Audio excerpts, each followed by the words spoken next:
Welcome to the Rev Your Agency podcast, the most candid and authentic life insurance and annuity podcast that is hell-bent on helping you be more honest, ethical, productive, and profitable.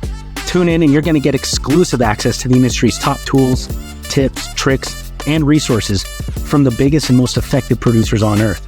You're going to hear real-life stories of agents that went from nothing to something, zero to hero, and how changing the lives of their clients has changed their own lives financially. Sit back, relax, enjoy the show, and share it with someone you think will find value as well. Mr. David Price, how's it going, man? Great. How you doing?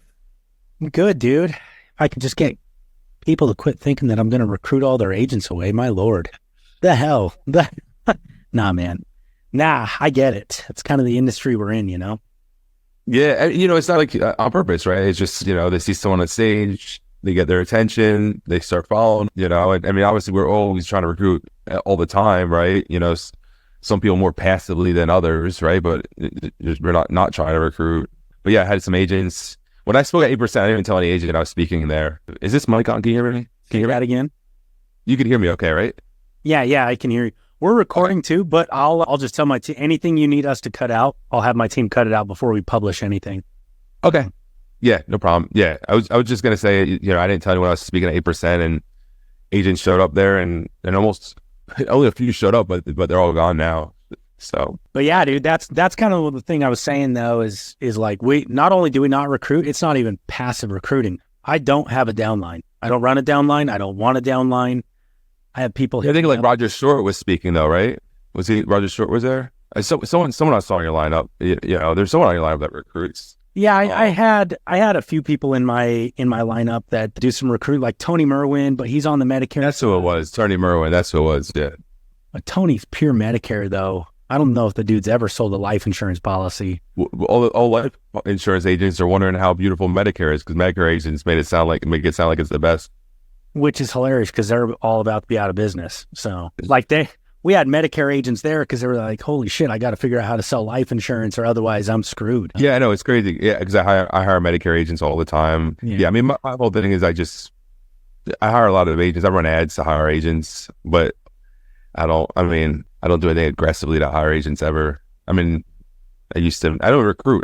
I personally don't recruit. Like someone has to, like, as a matter of fact, I have someone in my inbox now who wants to talk again after like the fourth time. Like, I just really want to tell them, like, listen, it's not a fit for you, because if you have to talk to me 4 times, like we're selling final expense, man. This isn't hard. Yeah. So final expense, are you kind of on and you'll have to forgive my ignorance, just, how it is. You get busy doing your thing and all of a sudden, like, it starts to blow up and people are in your DMs and like all this stuff. It's just so hard to really follow other people very well, frankly. No, you're that's still fine. doing your thing, but tell me a little bit about, what you built.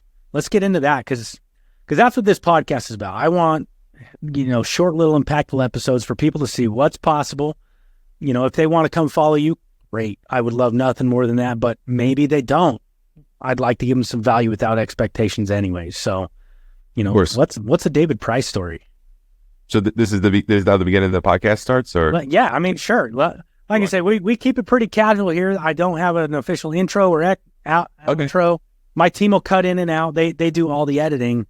Okay, perfect. But that's really what I wanted to talk to you more than anything about, was just, where did you start? What got you in this business? What is it you're building? Is it kind of on the family first side or AIL, or, what is it you're doing and why does it fit for you? And just kind of all the things, All right, perfect. Yeah. So yeah, my name is David Price, and I was, I'll back up a little bit. My first full commission job, I was repoing cars, and I was scared. I was making 40% of what I made the owner of the company. I was definitely worried because that's you got the face, right? I mean, I was worried. I was going to say, you made a commission repoing cars? Yeah. Bro, what makes you an asshole? No, I'm joking. But most tow truck drivers, I mean, that's what they do. They make a commission. That's why they're so tough, right? When they come and tow you and they don't let your car down unless you pay them, because that's how they get paid. They'll get paid hourly. They get paid a commission. But yeah, so it was my first commission job. I was 100% commission. I was repoing cars. I was super nervous to be commission only. And I went for it. And at that time, it was the most money I've ever made in my life. Right. And it was because I have a good work ethic. and I would do some Saturdays, sometimes Saturday I would get up at like 3 o'clock in the morning, go snatch some cars and make $1,000 by noon. And, I enjoyed it. It was fun too. And I was in Louisiana at the time, and Louisiana had a flood. It was flooded 2016, if I remember correctly. And over 200,000 houses got flooded. And what happened is all those houses are gutted. So the way I'm finding cars is I have the address they use, that's on their license. I have the address they use when they got the financing. We could do a skip trace and see any address that, they use anytime. So I have all these addresses. The problem is when I'm going to all these addresses, the houses are flooded, right? And the houses are, ripped apart. So no one's staying in these houses. So right away I was like, oh man, I need to make a move. Like, I'm not going to be able to find cars. Like, that's like, to me, like selling insurance and having no leads, right? It's like, okay, cool. You got to figure something out. The only problem is I can't create my own organic repo leads, right? Just start stashing people's cars, right? Did you pay your car? I don't think you paid your car note, right? But so what I did is I parked the tow truck and I started knocking on doors and doing estimates for flood remodels. And that's how I started a construction company. I was doing that for about 8 months. I brought a business partner on, which ended up being a mistake, and learned a lot about business. I learned that when there's a strong need and a strong demand, it's easy to make money, right? We've invoiced like $800,000 in my first 8 months in business, and I've never really had a job in construction before. Didn't even own a hammer beforehand, and wanted to find a different business that wasn't so people dependent. Right. So, when you have a construction company, there's a lot of moving parts, especially when you have a disaster. When you have a disaster, Home Depot, Lowe's, they're already overflown, right? They're short staffed. Everything's on back order. Anyone that's good at carpentry or tile or anything like that, they take that chance to go into business for themselves. So anyone looking for work at that time, you have to be a little suspect. So, we did well, but there was a lot of headaches with it. And I wanted a business that would let me live where I want, do what I want with who I want. That was what I wanted. And I just started looking for a different business opportunity, and insurance wasn't even on the radar. At that time, I thought you needed like a 4-year degree to get your insurance, to work in insurance. I thought even if you had a 4-year degree, you had to go interview at companies. And, if you ever worked in corporate America and you're looking for a job, I mean, sometimes just getting the interview is hard enough, right? Unless you know somebody. So I thought really the only way I'd ever be able to sell insurance is if I knew somebody. And one of my friends was like, hey, Dougie, someone went to high school with, he's selling insurance. He's doing really, really well. And, I was talking to my friend about different business opportunities, and I was really kind of looking for a franchise type thing. And me and Doug went to school. I didn't have his phone number or anything like that. We were like buddy, but I started stalking his Facebook page, and he looked like he was pretty successful with insurance. And I reached out to him, and at first it seemed like he didn't really give me the time of day. It was pretty funny. They said we didn't know each other real well, and I had to call my friend Joey back. I'm like, Joe, Doug's not even answering my calls. Like, I don't know what the deal is, So he talked to him, got him to answer my calls, and long story short, I got my insurance license. But there's 2 things that I was really looking for me that were important. One, I was with 2 network marketing companies prior, and what I learned with network marketing is I had a hard time finding people to sell to. Right. I didn't like the prospecting part of it. If you come to me interested, I love selling, but, it's for me to be like, hey, and prospect, I wasn't good at that. So I didn't make much money in network marketing. But when I repoed cars, I would get like hundreds and hundreds of cars that I need to find. Right. So to me, those were leads, right? There were leads to make money. It was a demand. When I had my construction company, there's 200,000 houses flooded. They needed their houses fixed. It was nothing to walk up, knock on their door. You want a free estimate? You want a free estimate? Right. So I was meeting a demand. So when I was looking at insurance, I wasn't really so stuck on the insurance thing. I was stuck on, one, will I be able to have freedom, make a good income, live anywhere I want? But 2, like, where do you find your people? Right. Cause I'm not a prospect. There's some people make a great living insurance that way. To me, I think that's a very special skill, and like my hat's off to them, the people that do that. But I was a lead junkie, and, they told me they had people calling TV commercials, hitting, different advertisements. We didn't have Facebook back then, direct mail campaigns and stuff like that. And I probably asked about 12 different times about the leads because I was trying to catch them in a lie, right? Like, am I being recruited? Is he just tell me what I want to hear? But once I was comfortable with it, I went and got my license. Damn. So then where did it go from there? Did you just start slinging policies yourself or building it down? Like, you've obviously built a pretty robust organization at this point, but how did it start, and what was the transition between where you started at to where you are now? Yeah, of course. So I think one thing that made me a little different than most people in the industry is my goal from day one was to be a business owner. That was it. But I'm also not that person that's just going to recruit people and not know how to do it either, right?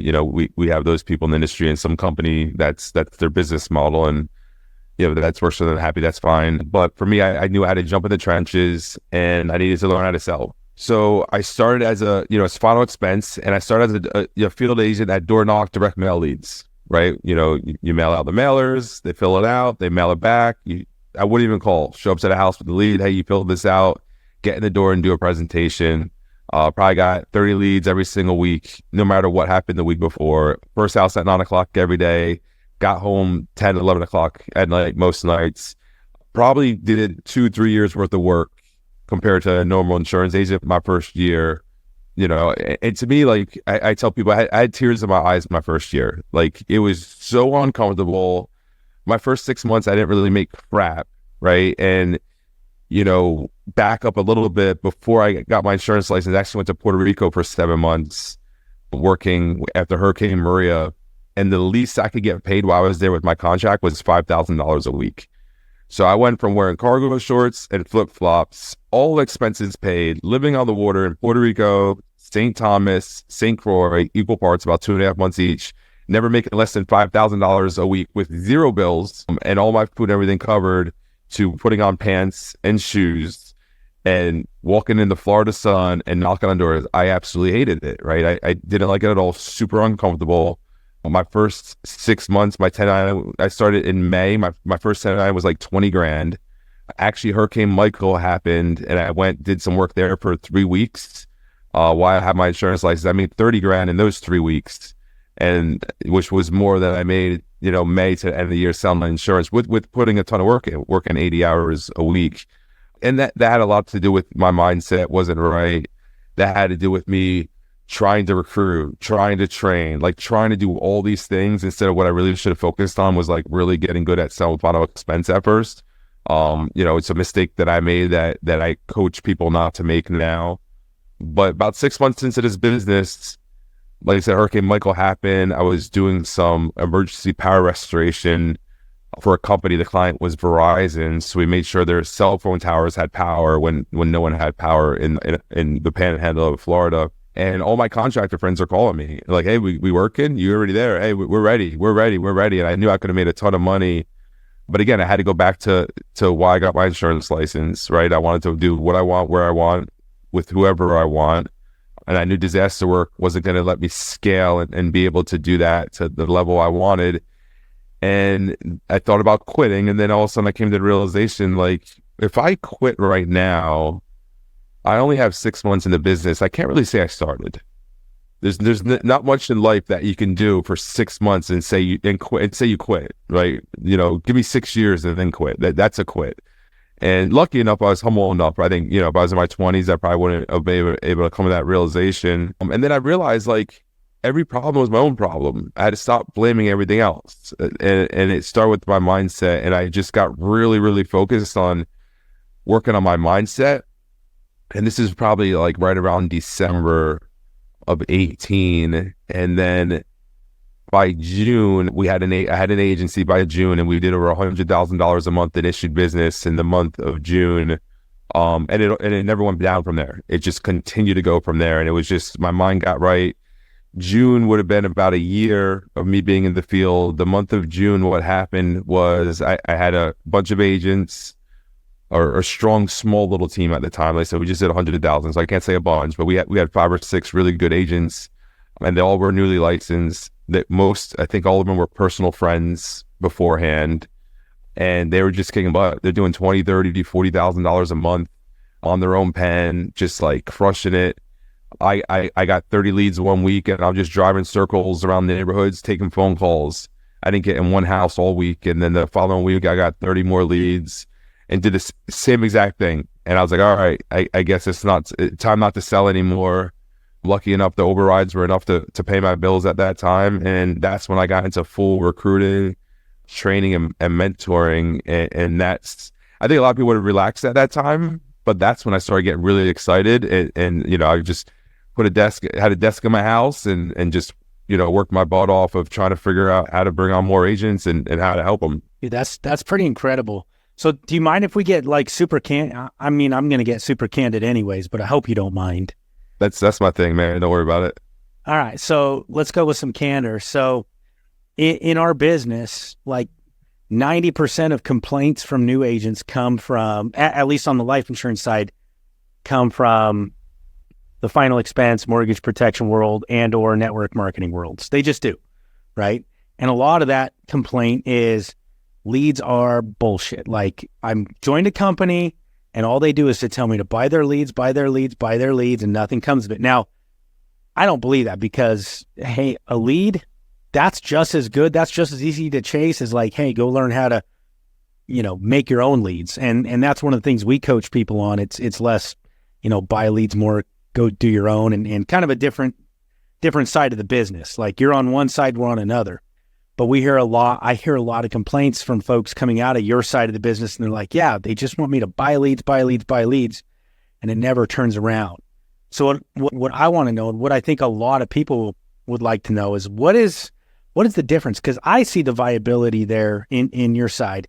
It's not like what I choose to do or how I run my business, but there's a viability there, and I'd have to be an absolute dumbass to sit here and be like, oh, that's the wrong way. It's not the wrong way. It's a different way.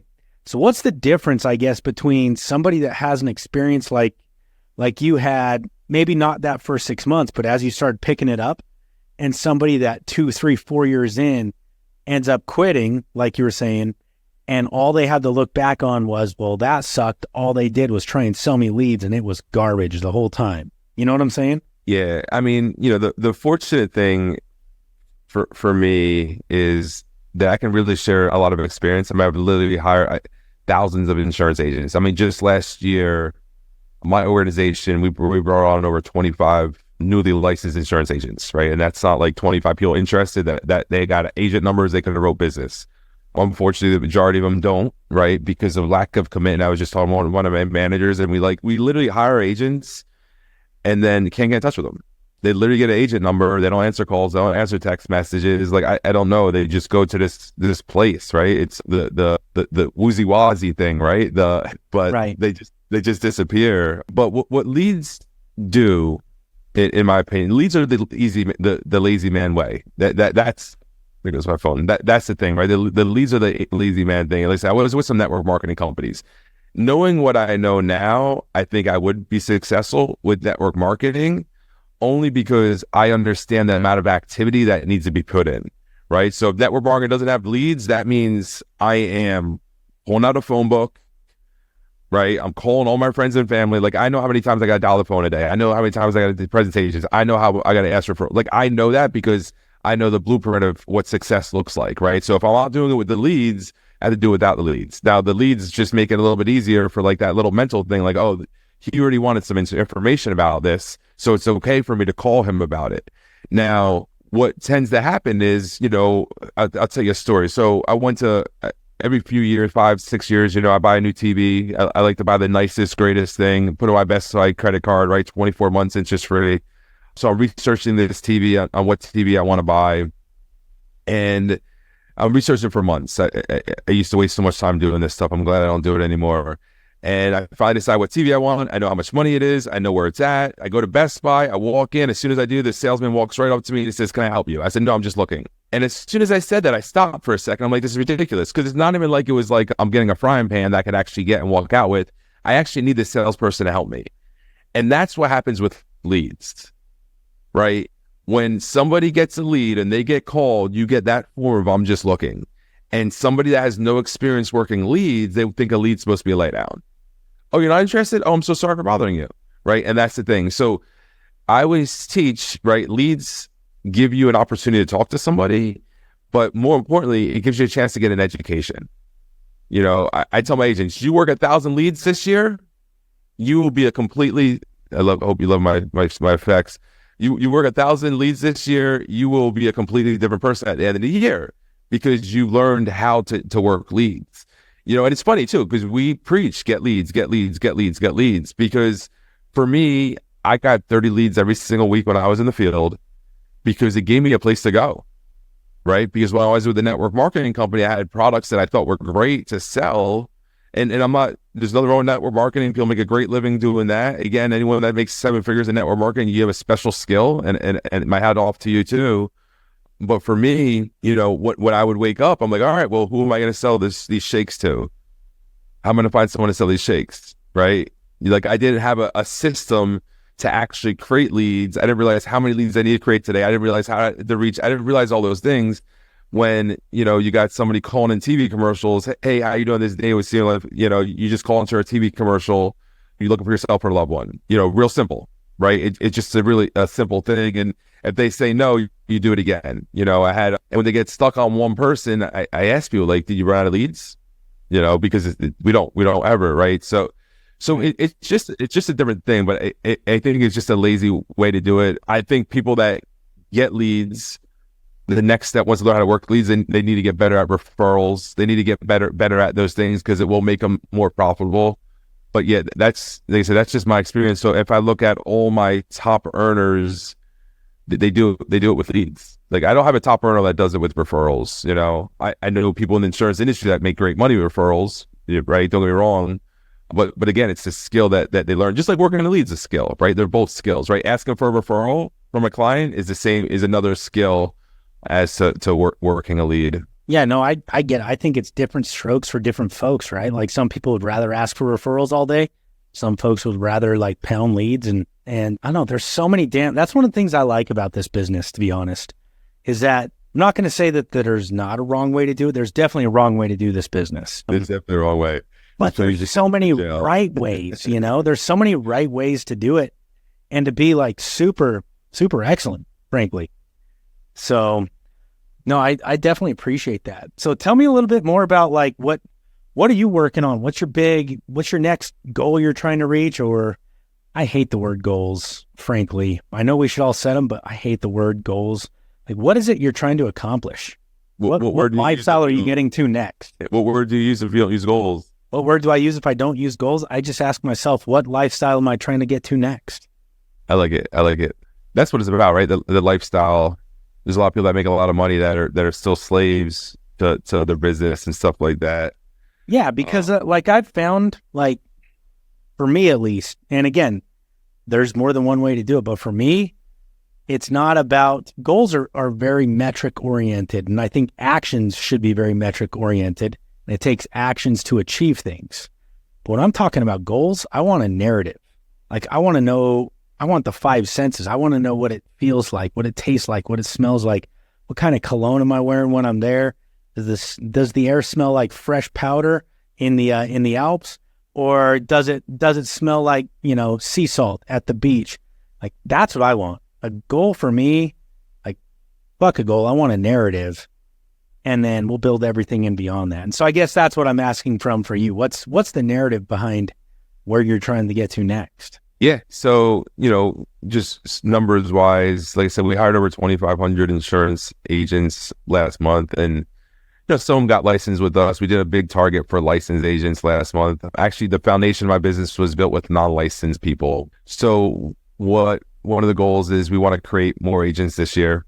So I want to sign up 10,000 people for the insurance course. And that's not me personally. That's my group. So we're putting a lot of efforts behind that. We're going to put a lot of money, budget, time, marketers and stuff like that to get more people into the insurance industry. Right. And not recruit other people's people. But so that's a big goal. We did over 15 million in production last year, which was up from 8 million the year before. I think 8.4 or something like that the year before. So we had almost 100% growth, which is great. But like, I'm like, all right, well, heck, I need to do that again. So we're hoping 25, 30 million in production. But, the phone with I think we're on the phone. We're on Zoom and the phone today, but I was talking to my office manager earlier, and another goal is for my business. 95% of it operates without me.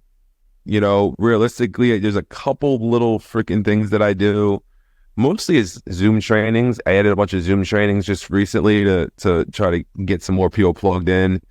But I've been traveling a lot, and I want to continue to travel a lot. And I want to make sure when I travel, I don't have to be like, oh, I need to find someone to cover this for something like that. So I just really want to get my business 100% on autopilot, where that if I'm not there, they could tell by my calendar, my flights, I'm not there. They already know they got to cover the meetings. They got the proper recordings they can play, or the proper people to get to cover it. So I really want to be able to do that. So I can again have that freedom. And then I got a couple agents. I had 2 people make over 400,000 last year, which is awesome. One of them got licensed with me in 2019. The other one came from a competitor over. They thought their opportunity was a little bit limited where they're at, so they came over. So they're thrilled. I think that's Look actually at you recruiting someone else's agents. I know it's horrible. They called me, right? They called me, like most of them. They call me, but yeah, I want to get those people close to $1 million. Like I want to have, a millionaire to me has 3 definitions really, right? The first definition is cumulatively making $1 million, right? Which a lot of times people do that in their life or their industry. Then there's making $1 million in a year, right? That could be another definition of millionaire. And then the third one, which would be the biggest one, would be, right? Because if you make $1 million in a year, as your first time, you probably don't have $1 million net worth, right? But then $1 million net worth would be the other one. So I want to get them. I want to have somebody that made $1 million that I coach and mentor that made $1 million in a single year. And I think one of them, there's probably 3 people that are going to be real close to that next year. I'm hoping for.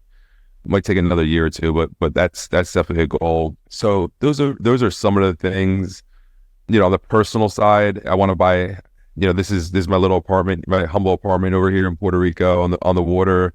But I want to get a house on some land, like an estate type house. So I got some houses I need to start looking at pretty soon, and spend more time, with family, which is something you sacrifice a little bit when you're building a business. So now that things are more autopilot, I could do that a little bit more. Cool, man. Tell me about your family. Are you married, not married? No? Just a single guy living out here in Puerto Rico. Nothing wrong with that, dude. Nothing wrong. Yeah, it works. So I think I work too much for anyone to, so I enjoy it.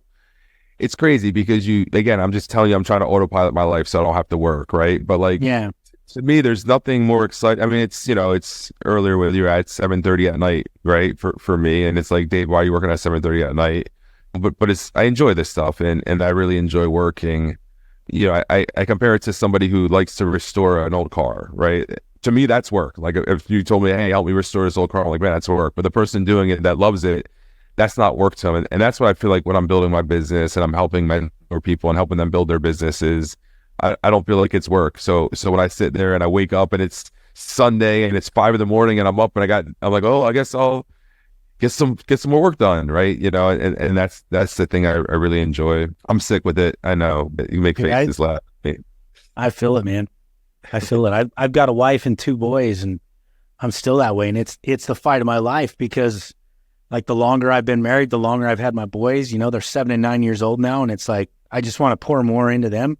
But I've also got this, I'm not going to call it a sickness. It's a sickness, but it's this healing thing inside of me too that's like, I just love what I do. There are days I feel like I'm working because I'm doing some bullshit. But most of the time, I don't feel like I'm working. I'm in love with what I'm doing, man. And so I think it's cool that you feel that way about what you do, frankly. So yeah, and I'm sure, it's different, right? When I'm single, right? If I have kids and a wife and stuff, I feel like my mind would be completely different, right? I guess my wife and my kids is my business and my agents, and I, we have a lot of really cool success stories of people that were pretty broke when they got their insurance license, started working with me that make multiple 6 figures, consistent good money, man. And like you said, that lifestyle, right? It's the money's cool, but where you see the lifestyle changing and the new cars and the houses, and one of my agents, she's moving to Florida and she's looking to buy her first house in Florida from Louisiana. So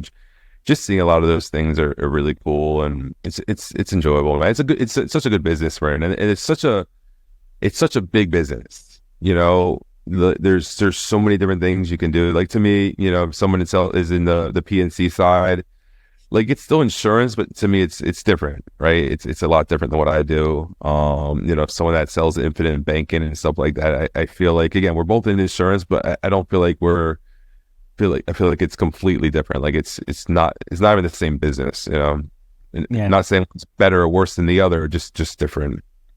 Yeah, it's different stuff. So, dude, the one thing, you and I have never chatted before, like we've swapped a couple messages here and there, but the one thing I've gotten from you in this short little conversation we've had is that you want to make an impact. Absolutely. And really impact other people's lives. So just kind of to wrap up here, I know we only blocked out, you know, a few minutes and I don't want to overextend my time here. So just kind of one final question, I guess, as we wrap up. If like knowing that or getting the sense that having an impact, creating an impact is something that means a lot to you, right? Like let's say, just God forbid, let's say you get off this podcast, you hear the doorbell ring, it's DoorDash. You're there in Puerto Rico, so I'm not sure what kind of fast food they have there. You don't look like the kind of guy that eats fast food, but let's just say it's something tasty. Let's say it's some Taco Bell in Puerto Rico. You know, it's something tasty, probably not Taco Bell. You walk outside. When you walk outside, you notice the neighborhood, the paper boy's coming by, throws the paper out. You go to pick it up, step off the curb wrong, wham, you're hit by a fucking truck. It sucks, but you're dead. Between now and then,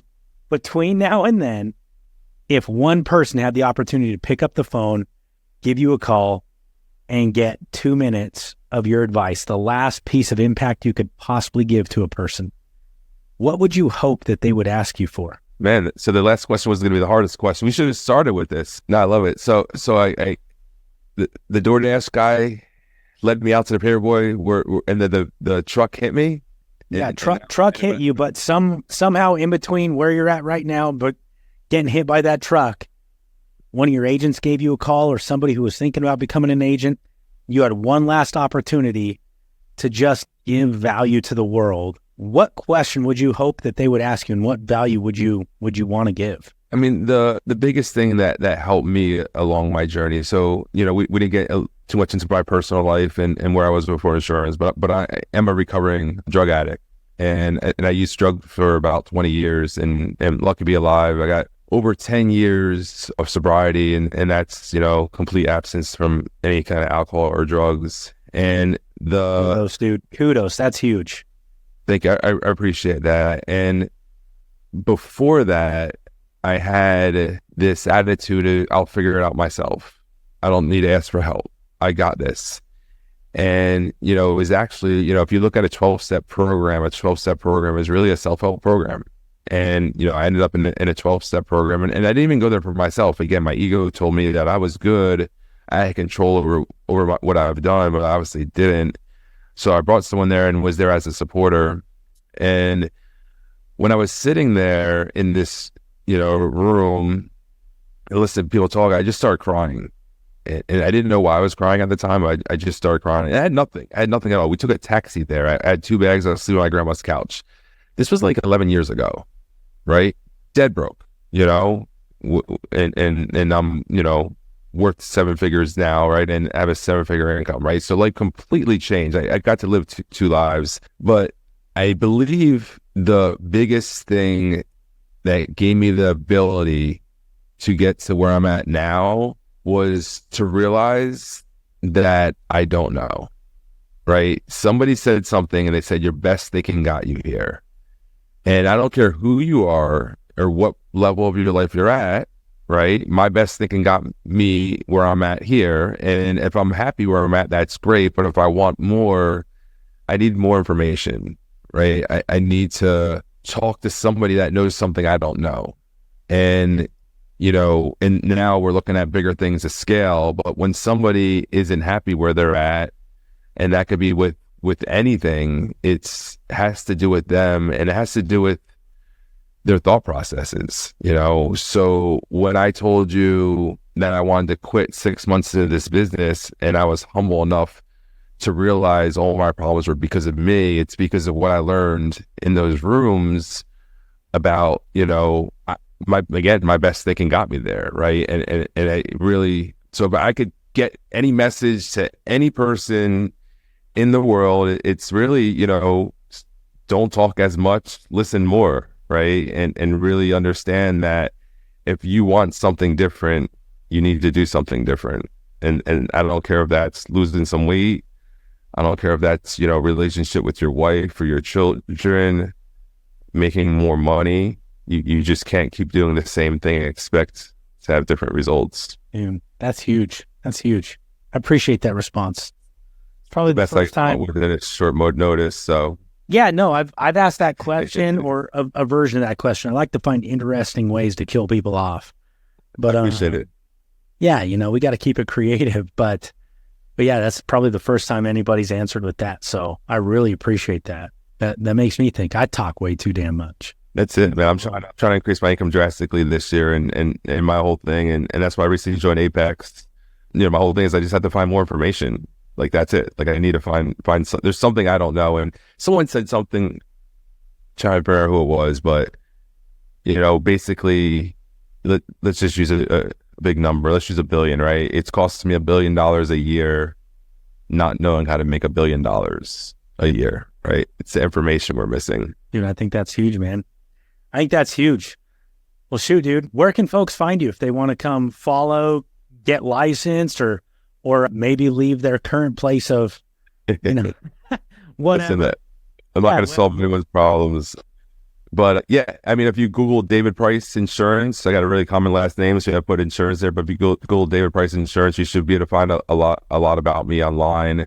Since news articles, you should be able to find my YouTube channel and stuff. But mostly my handle is David Price Official. So David Price Official on Instagram, Facebook, YouTube. You could find me, and yeah, reach out if you have any questions, anything I could help you with, and that's it. Here to help anyone I can. Anyone that's willing to accept the help. That's the secret, right? Accept the help and do the damn work. That's the hard part. Dude, everyone wants to be successful until they got to work. Right. Well, cool, man. I'll let you go. Thank you for being here. This has been another excellent episode of the Rev Your Agency podcast. Remember something. Nothing happens if you don't do the damn work. So take what you've got from this, take what you've learned, and go implement it today. It's not about having everything. It's about having one thing and implementing it every day so that you can take your production, your agency, and the lives of everybody around you to the next level.